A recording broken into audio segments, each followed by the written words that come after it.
지금부터 2024년 추석 명절 가정 예배를 하나님 앞에 올려드리겠습니다. 사도신경으로 신앙 고백하시겠습니다. 나는 전능하신 아버지 하나님 천지의 창조주를 믿습니다. 나는 그의 유일하신 아들 우리 주 예수 그리스도를 믿습니다. 그는 성령으로 잉태되어 동정녀 마리아에게서 나시고 본디오 빌라도에게 고난을 받아 십자가에 못 박혀 죽으시고 장사된 지 사흘 만에 죽은 자 가운데서 다시 살아나셨으며 하늘에 오르시어 전능하신 아버지 하나님 우편에 앉아 계시다가 거기로부터 살아있는 자와 죽은 자를 심판하러 오십니다. 나는 성령을 믿으며 거룩한 공교회와 성도의 교제와 죄를 용서받는 것과 몸의 부활과 영생을 믿습니다. 아멘. 찬송가 384장 함께 찬양 드리시겠습니다. 나의 갈 길 다가도록 예수 인도하시니 내 주 안에 있는 긍휼 어찌 의심하리요. 믿음으로 사는 자는 하늘 위로 받겠네. 무슨 일을 만나든지 만사 형통하리라. 무슨 일을 만나든지 만사 형통하리라. 나의 갈 길 다가도록 예수 인도하시니 어려운 일 당한 때도 족한 은혜 주시네. 나는 심히 고단하고 영혼 매우 가라나 나의 밥배 반석에서 샘물 나게 하시네. 나의 앞에 반석에서 샘물 나게 하시네. 나의 갈 길 다가도록 예수 인도하시니 그의 사랑 어찌 큰지 말로 할 수 없도다. 성령 감화 받은 영혼 하늘나라 갈 때에 영영 부를 나의 찬송 예수 인도하셨네. 영영 부를 나의 찬송 예수 인도하셨네. 아멘. 예배를 위해 이창현 목사님 기도하시겠습니다. 하나님 감사합니다. 하나님의 풍성한 은혜로 이 한 해를 이끌어 주시고 또 결실의 계절 또 이 가을을 맞이하여 한가위로 온 가족들 한자리에 모이게 하시니 하나님 감사합니다. 이 시간 우리 가족들 모여 하나님을 예배할 때 예배 가운데 하나님 친히 임재하여 주옵소서. 우리의 모든 삶을 들여 주님을 예배할 때 하나님 우리의 삶이 묻어난 예배가 되게 하시고 또 지난 날들을 떠올려 보며 또 하나님의 은혜가 아니었음이 하나도 없음을 하나님 깨닫고 감사로 주님을 예배할 때 오늘 하나님 앞에 감사의 제목과 또 우리의 삶을 들여 주님 기쁨으로 주님 앞에 예배하는 이 시간 되게 하옵소서. 지난 한 해 동안 기쁜 일들 또 슬픈 일들 우리 안에 많이 있었지만 그 시간들 주님의 은혜로 잘 지나가게 하시니 하나님 감사합니다. 또 하나님 우리의 사랑의 수고에 또 하나님의 은혜를 더하셔서 귀한 열매 거두게 하셔서 가족들과 함께 얼굴을 마주하고 주님을 예배케 하시니 감사합니다. 이 시간 주님을 예배할 때 우리 가운데 말씀하시는 살아계신 하나님의 음성을 듣는 시간 되게 하옵소서.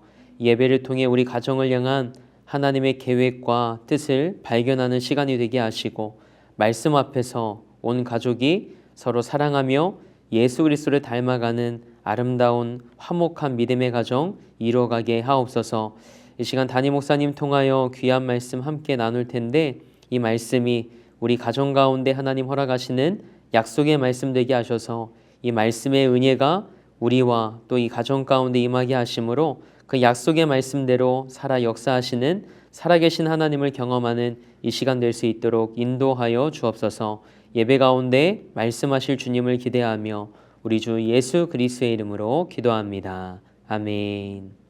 오늘 우리에게 주시는 말씀은 시편 57편 1절부터 3절까지, 7절부터 9절까지의 말씀입니다. 우리 함께 교독하시겠습니다. 하나님이여 내게 은혜를 베푸소서, 내게 은혜를 베푸소서. 내 영혼이 주께로 피하되 주의 날개 그늘 아래에서 이 재앙들이 지나가기까지 피하리이다. 내가 진정하신 하나님께 부르짖으며 곧 나를 위하여 모든 것을 이루시는 하나님께로다.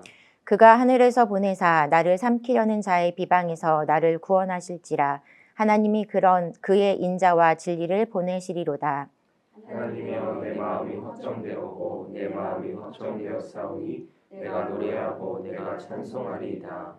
내 영광아 깰지어다. 비파야 수금아 깰지어다. 내가 새벽을 깨우리로다. 주여 내가 만민 중에서 주께 감사하며 문 나라 중에서 주를 찬송하리이다.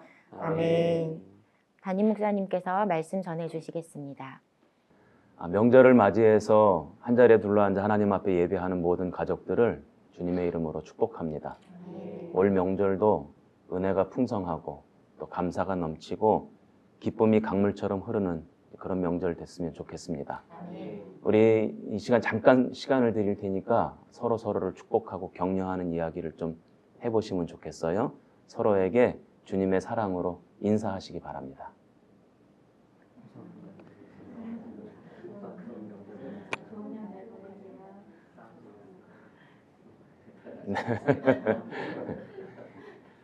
오늘 우리가 읽은 시편 51편은 다윗의 찬양시입니다.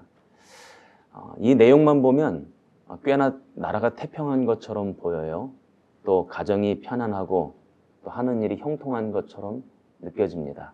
그런데 오늘 이 시편의 제목을 한번 보십시오. 다윗이 사울의 낯을 피하여 굴로 도망하던 때에 지었던 시다.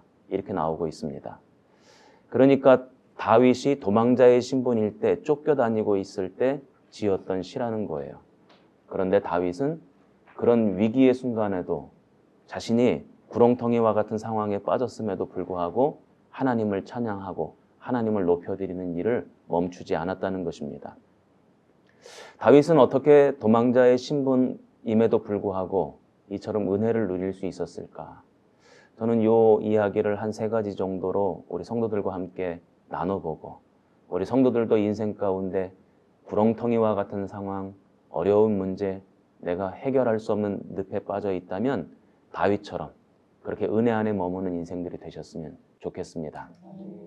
먼저 첫 번째로 다윗은 날마다 은혜를 구했다는 것입니다. 1절 말씀해 보니까 하나님이여 내게 은혜를 베푸소서, 내게 은혜를 베푸소서. 날마다 하나님 앞에 은혜를 베풀어 달라고 간절히 간구하고 있다는 것이죠. 물론 다윗은 이전에 받았던 은혜가 있습니다. 그러나 이전에 받았던 은혜에 만족하지 않는다는 거죠. 또 새로운 은혜를 부어달라고 하나님 앞에 간구하는 것입니다. 우리가 신앙생활 하다 보면 때로는 마음이 폭폭해질 때가 있죠. 또 신앙생활 하다 보면 심령이 굳어질 때가 있어요. 왜 그런가 봤더니 옛날에 받았던 은혜 우려먹고 살려고 하니까 그런 겁니다. 어제의 은혜는 어제의 족하고 오늘은 오늘의 은혜를 받아야 되고 내일은 또 내일의 새로운 은혜가 필요할 줄로 믿습니다. 예전에 제가 점심 식사를 마치고 이렇게 지나가다 보니까 어떤 권사님들이 몇 분이 둘러앉아서 재미난 얘기를 하시더라고요. 궁금해서 제가 여쭤봤어요. 권사님들 뭐가 그렇게 재밌으십니까? 그랬더니 옛날 은혜 받았던 게 재밌어서 너무나 감사해서 나누고 있다는 거예요. 그게 언제적 은혜 받은 얘기입니까? 했더니 한 30년 전 얘기더라고요. 그래서 물론 30년 전에 은혜 받은 거 너무나 소중하고 감사한 일입니다. 그래서 오늘 우리들이 있는 거죠. 그런데 거기에 머물면 안 된다는 거예요. 하나님은 날마다 우리에게 은혜를 주시기를 원하시고 또 우리는 날마다 그 은혜를 받아서 새로운 삶을 살아가야 되는 줄로 믿습니다. 다윗은 그 사실을 너무나도 분명히 알았기 때문에 날마다 은혜를 간구했죠. 저는 우리 성도들에게 부탁드립니다. 날마다 하나님의 은혜를 간구하십시오. 그러면 하나님께서 새로운 은혜를 부어주실 줄로 믿습니다. 우리의 가정에, 우리 자녀들에게, 우리 일터에 날마다 은혜가 있기를 원합니다.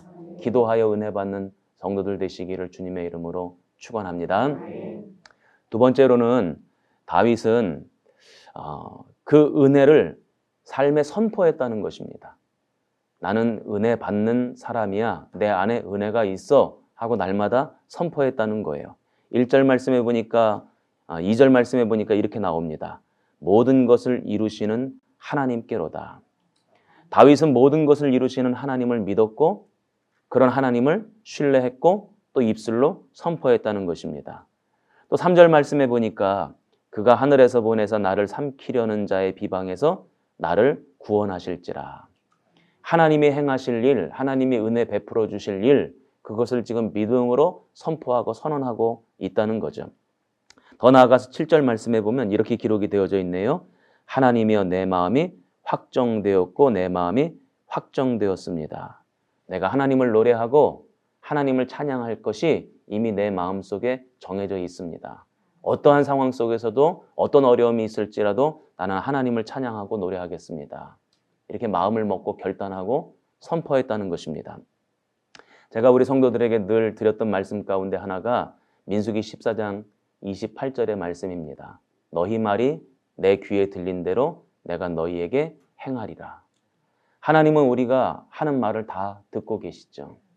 왜 듣고 계시는가? 그 사람의 입술에서 나오는 그 말이 그 사람의 생각이고 그 사람의 믿음이기 때문에 그래요. 그래서 하나님은 그 사람의 말을 말로만 들으시는 것이 아니라 그 사람의 생각으로 들으시고 그 사람의 믿음으로 받으시죠. 그래서 그 사람이 하는 말을 듣고 계시다가 그 사람이 하는 말대로 역사해 주시겠다. 이것이 성경에 나오는 아주 중요한 원리입니다. 그래서 지금 현실을 이야기하는 것이 아니라 지금 내가 놓인 처지를 이야기하는 것이 아니라 하나님이 행하실 일을 믿고 그 행하실 일들을 믿음으로 오늘 선포하는 거죠. 하나님이 그러면 그렇게 역사해 주실 줄로 믿습니다. 그 증거가 바로 여러분들 앞에 앉아있는 담임 목사예요. 저는 세속적으로 말하자면 백도 없고 돈도 없고 줄도 없고 아무것도 없는 사람입니다. 그럼에도 불구하고 하나님께서 이 자리에 앉히셔서 사용하시는 이유가 뭘까? 다른 사람들과는 뭐가 다르기에 이처럼 하나님께서 역사하시고 붙드시고 세워주신 것일까? 생각해보면 아무것도 없는데 딱 하나 있는 게 있어요. 아주 젊을 때부터 하나님이 내 삶을 통해서 행하실 일을 날마다 입술로 선포했거든요. 다른 사람들이 볼 때는 너무나도 무모하고 황당한 이야기일 수 있지만 그러나 나를 통해서 일하시는 하나님을 믿기 때문에 나는 날마다 하나님이 행하실 일을 입술로 선포했습니다. 그랬더니 그 선포대로 하나님께서 조금씩 제 인생을 만들어가는 것을 경험할 수 있었죠. 오늘도 마찬가지입니다. 다윗은 지금 동굴에 갇혀 있어요. 도망자의 신분입니다. 모든 것이 부족하고 모든 것이 모자란 상황입니다. 그럼에도 불구하고 하나님의 행하실 일을 선포하죠. 그리고 나는 하나님 찬양하겠습니다. 내 마음이 확정되었습니다. 선언하고 있습니다. 저는 바라기는 여러분들의 삶 속에서도 동일한 은혜가 있길 바랍니다. 다윗이 믿음으로 선포하고 선언했던 것처럼 여러분들도 여러분의 삶 속에서 하나님의 은혜를 선포하십시오. 그러면 진짜 하나님께서 은혜를 부어주실 줄로 믿습니다. 또 세 번째로 다윗은 하나님의 은혜를 다른 사람들과 나누었다는 것입니다. 혼자만 그 은혜를 독차지하겠다. 혼자만 그 은혜를 누리겠다 생각하지 않았어요. 그 은혜는 샘솟아 나오는 끊임없는 샘물과 같아서 내가 마시고 내가 먹고도 남음이 있죠. 그래서 그 은혜를 나 혼자 독차지할 필요가 없는 겁니다. 내가 다른 사람들의 것을 빼앗을 필요도 없어요. 하나님의 은혜는 나누면 나눌수록 더 많아지는 것이 하나님의 은혜죠. 지금 다윗의 형편이 어떻습니까? 혼자서 어려움을 헤쳐나가는 것도 어려운 지경입니다. 남들을 도울 형편이 못 됩니다. 다른 사람을 챙길 여력이 없습니다. 그런데 다윗에게 여러 사람들이 찾아오잖아요. 사무엘상 22장 2절입니다. 환난당한 모든 자와 빚진 모든 자와 마음이 원통한 자가 다 그에게로 모였고, 그러니까 어려움 당한 자, 문제를 만난 자, 쫓겨다니는 사람들을 다윗은 외면하지 않고 그들을 받아들였다는 것입니다. 그리고 함께 울고 함께 웃고 함께 문제를 해결해 나가고 함께 은혜를 누리고 나눴다는 얘기죠. 그랬더니 하나님께서 다윗에게 더 큰 은혜를 부어주신 것 아니겠습니까? 그들과 함께 하나님의 은혜를 나누는 것이 다윗은 자신의 사명이라고 생각했어요. 그 사명을 어렵지만 힘들지만 그 사명에서부터 벗어나지 않고 그 사명을 내던지지 않고 그 사명을 감당하려고 하니까 하나님께서 사명을 감당할 은혜를 부어주셨다는 거죠. 다윗의 위대한 왕국, 지금도 이스라엘 사람들이 그토록 그리워하고 그토록 회복하기를 원했던 다윗의 위대한 왕국, 그 시작이 어디에서부터였는가? 바로 도망쳐 숨어있던 아둘람 동굴, 그들과 함께했던 어려움 당한 자, 문제를 만난 자, 쫓겨다닌 자, 빚진 자, 원통한 자, 애통한 자, 눈물 흘리는 자, 바로 그들이 다윗 왕국의 초석이었고 시작이었습니다. 제가 어떤 이야기를 하나 들은 것이 있는데 참 은혜로웠어요. 교회를 건축하려고 헌금을 하고 있었던 것 같습니다. 그런데 옆에 교회도 교회를 건축한다고 하는데 아마 어려움을 겪었던 것 같아요. 그러니까 건축 헌금하던 것 가운데 일부를 그 옆에 교회 건축을 위해서 도왔다고 합니다. 우리 교회도 건축하기 힘든데, 우리 교회도 지금 건축 예물이 부족한데, 재정이 부족해서 어려움을 겪고 있는데 어떻게 다른 교회를 도울 수 있겠습니까? 그런데 과감히 하나님 주신 마음으로 옆에 교회를 도왔다고 합니다. 그랬더니 그때부터 성도들이 더 자발적으로 헌신하고 더 하나님 앞에 이 예물을 열심히 드려서 아름답게 교회 건축이 두 교회가 다 마무리되었다는 이야기를 전해드릴 수 있었습니다. 우리도 마찬가지죠. 하나님께서 베풀어 주신 은혜가 있습니다. 그 은혜, 나 혼자만 누릴 정도밖에 안 되는 그런 은혜 아닙니다. 나 혼자 누려도 넘쳐나고, 우리 가정이 누려도 남고, 다른 사람들과 함께 나누어도 또 남는 것이 우리 주님의 은혜인 줄로 믿습니다. 그러므로 오늘 가족들과 함께 더불어서 예배 드릴 때 하나님 나에게 주신 은혜를 우리 옆에 분들과 함께 나눴으면 좋겠어요. 그리고 그렇게 나눌수록 더 풍성하게 부어주시는 하나님의 은혜를 경험하는 이 한가위 추석 명절 되시기를 주님의 이름으로 축복합니다. 기도하겠습니다. 하나님 아버지 감사합니다. 다윗은 어려운 가운데에도 쫓겨다니는 상황 속에서도 하나님의 은혜를 노래했고 하나님 찬양하기로 마음을 확정하였으며 그 은혜를 주변 사람들과 나누기로 그 모든 것을 결단하며 사명으로 받아들였습니다. 그러하기에 하나님께서 다윗을 높이 드셨고 저를 통하여 역사하셨고 더 큰 은혜를 부어주시며 그 은혜를 베풀어 주신 줄로 믿습니다. 우리 대림교회 모든 성도들 추석 명절을 맞이하여 이 놀라운 원리와 진리를 깨달아 알게 하옵시고 다윗과 같은 은혜 받는 인생들 되게 하옵소서. 추석 명절을 맞이했습니다. 오고 가는 발걸음 안전으로 지켜주시고 행하는 모든 일 형통하게 하옵시며 함께하는 모든 시간이 기쁨과 감사가 넘쳐나는 시간 되게 하옵소서. 추수의 계절이 되었습니다. 육신의 일만 추수하고 끝나는 것이 아니라 영적인 일을 추수하고 또 하나님 앞에 더욱더 가까이 다가가는 복된 시간 되게 도와 주시옵소서. 세계 경제 위기의 때를 지나가고 있습니다. 많은 어려움이 있다고 합니다. 우리 성도들 가운데도 위기를 만나고 어려움을 당한 성도들이 있을 줄 압니다. 주여 의로운 오른손으로 붙들어 주시고 이 위기를 잘 극복하고 넘어갈 수 있도록 6월의 은혜를 베풀어 주시옵소서. 차고도 넘치도록 부어주시는 하나님의 은혜를 찬양할 때 그런 놀라운 일이 우리 성도들의 인생 가운데 펼쳐지게 하시고 간증하게 하시고 주인공 되게 하옵소서. 하나님께서 그렇게 역사하실 줄로 믿습니다. 예수님 이름으로 축복하며 기도합니다. 아멘. 찬송가 302장 함께 찬양 드리시겠습니다. 내 주 하나님 넓고 큰 은혜는 저 큰 바다보다 깊다. 너고 닷줄을 끌어 깊은 데로 저 한가운데 가보라. 언덕을 떠나서 장파에 배 띄워 내 주 예수 은혜의 바다로 내 맘껏 져가라.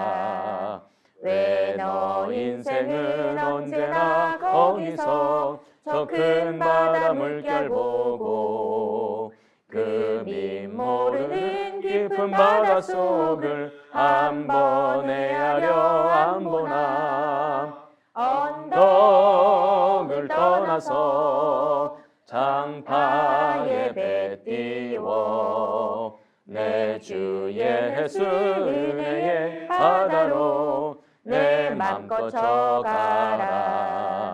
많은 사람이 얕은 물가에서 저 큰 바다 가려다가 찰싹거리는 작은 파도 보고 마음 약하여 못 가네. 언덕을 떠나서 장파에 배 띄워 내 주 예수 은혜의 바다로 내 맘껏 져가라. 자 곧 가거라 이제 곧 가거라 저 큰 은혜 바다 향해.